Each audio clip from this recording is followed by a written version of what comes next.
اعوذ باللہ من الشیطان الرجیم بسم اللہ الرحمن الرحیم سورۃ الکہف بسم اللہ الرحمن الرحیم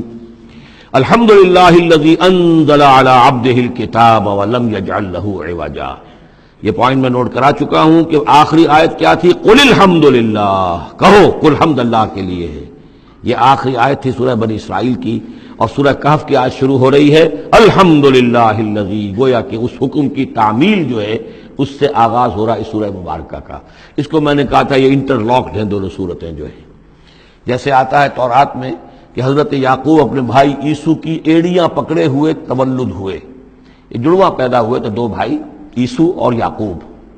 عیسو بڑے تھے، یعنی بڑے اس معنی میں جو بھی ہوتے ہیں جڑواں، ان میں جو پہلے جس کی ولادت ہو جائے وہ بڑا ہوتا ہے، چاہے 2 منٹ کا فرق ہو 5 منٹ کا فرق ہو۔ تو اس کی ولادت کے بعد پھر حضرت یعقوب پر عقب کہتے پیچھے کو، پیچھے آنے والا یعقوب اس لیے ان کا نام پڑ گیا ہے کہ یہ پچھلا ہے۔ جو پہلا تھا وہ عیسو تھا، عیسو کے بارے میں کچھ معلوم نہیں، ان کی اولاد وغیرہ کدھر گئی، بہرحال وہ ایک علیحدہ بحث ہے۔ تو اسی طریقے سے یہ سورہ کہف جو ہے گویا کہ سورہ بنی اسرائیل کی ایڑیاں پکڑے ہوئے قرآن مجید میں وارد ہو رہی ہے۔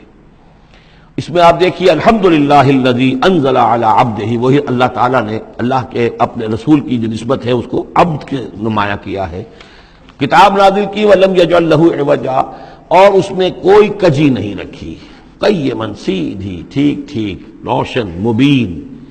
لینذر بأسا شدیدا۔ اب یہ ہے لفظ جو بہت زیادہ غور کرنے کے قابل ہے۔ اس کتاب کے حضور پر نزول کے مقاصد میں سے ایک یہ بھی ہے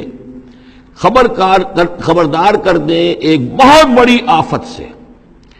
ویسے باسن جب واحد آتا ہے تو عام طور پر اس کے معنی جنگ ہوتے ہیں، جب جمع میں آتا ہے تو سختی، مصیبت، بھوک، فاقہ، یہ سارے بأسا۔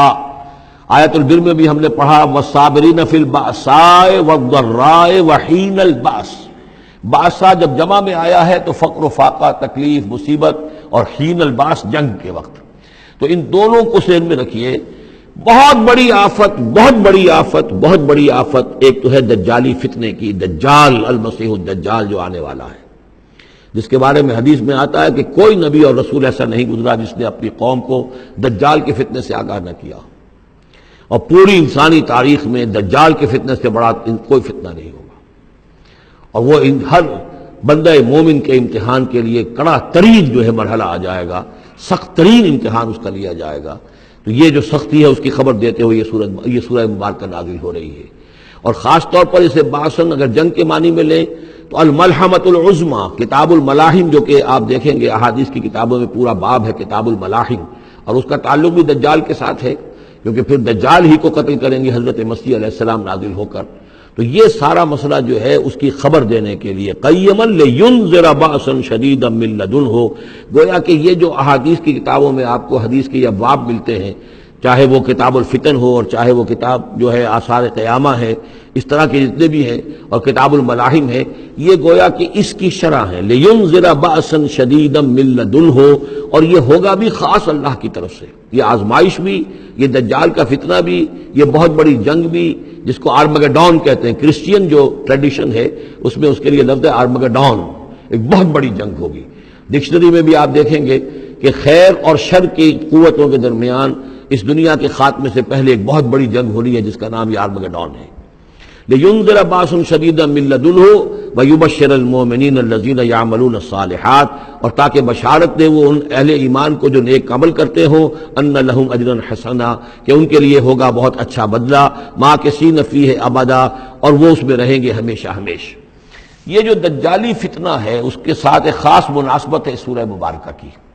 احادیث میں آتا ہے کہ دجالی فتنے کے اثرات سے بچنے کے لیے اس سورہ مبارکہ سے ذہنی اور قلبی رشتہ مفید ہے، اس کی تلاوت کرتے رہنا، خاص طور پر جمعے کے روز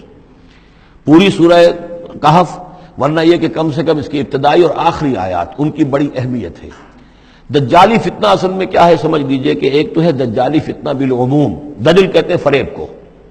جیسے کہ کوئی نبی نہیں ہے وہ اس نے فریبی لبادہ اوڑھ لیا، نبوت کا دعویٰ کر رہا ہے، وہ دجال ہے۔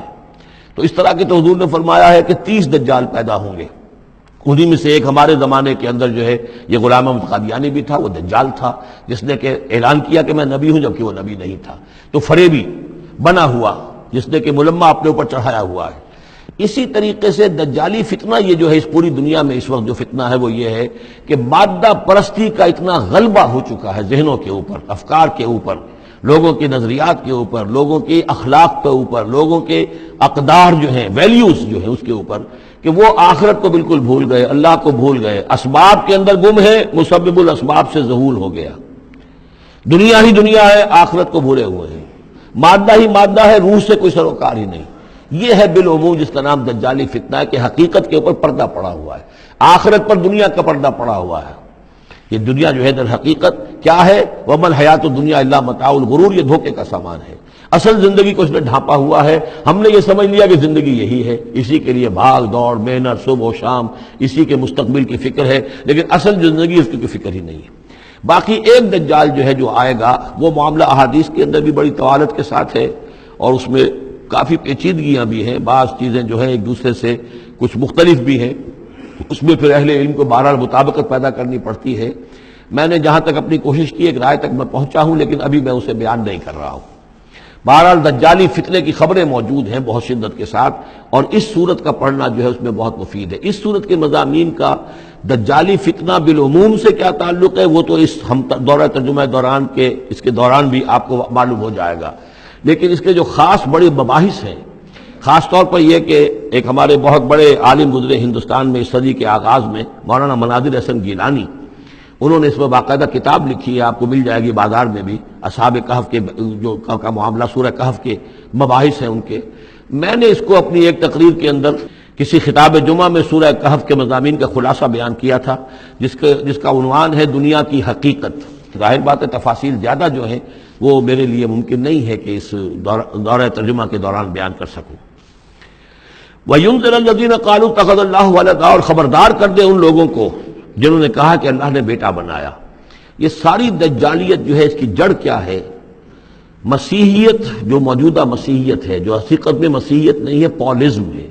جس کی بنیاد تثلیث پر ہے کہ اللہ کا بیٹا بنا دیا حضرت مسیح علیہ السلام کو، اور انہیں کفارہ بنا دیا تمام جو بھی مان لے ان کو ان کے گناہوں کا، پیش کی معافی ہے ان کے گناہوں کی جو حضرت مسیح پر ایمان لے آئے،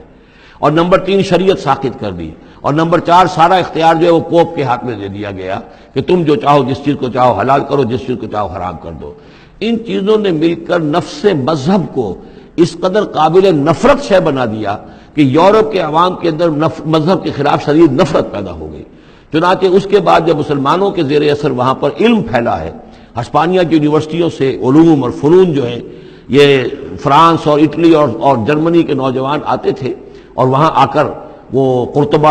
اور غرناطہ اور طلیطلہ کی یونیورسٹیوں سے پڑھ کر جاتے تھے، تو ان کے زیر اثر جو ایک ریفرمیشن شروع ہوئی، اصلاح مذہب، اور ایک رینائسنس، تحریک احیاء العلوم، وہ جو اصل تو تحریک تھی اس بات کی کہ انسان علم کی طرف دوبارہ رجوع کرے، لیکن یہ کہ وہ علم جب آگے بڑھا ہے تو وہاں پہ عیسائیت کے خلاف جو رد عمل تھا اس کی وجہ سے اس میں مذہب کی دشمنی جو ہے اس تحریک کے اندر خود بخود شامل ہو گئی۔ تو مذہب سے بیزاری، روحانیت کا انکار، آخرت سے بالکل بے پرواہی اور اس کا بھی انکار، اور خدا ہے یا نہیں ہے اس سے کوئی سروکار نہیں، یہ جو اس تہذیب کے اصل میں اثرات بنے ہیں سارے، یہ اسی غلطیوں کا یہ اثرات ہیں، نتائج ہیں کہ جو عیسائی مذہب کے اندر جو یہ تحریفات کر کے جو غلطیاں کی گئی ہیں، اس کو یہاں کہا گیا ہے کہ ان لوگوں نے کہ جنہوں نے یہ عقیدہ ایجاد کیا، ما لہم بہ من علم، ان کے پاس اس کے لیے کوئی علمی سند نہیں ہے، ولا لآبائہم، نہ ان کے آباء و اجداد کے پاس کوئی سند تھی، کبرت کلمۃ تخرج من افواہہم، بہت بڑی بات ہے جو ان کے منہ سے نکل رہی ہے، بہت بڑی گستاخی ہے جو یہ اللہ تعالیٰ کی شان میں کر رہے ہیں، ان یقولون الا کذبا، یہ نہیں کہہ رہے مگر جھوٹ، سراسر سیدھا سفید جھوٹ بول رہے ہیں۔ صدق اللہ العظیم۔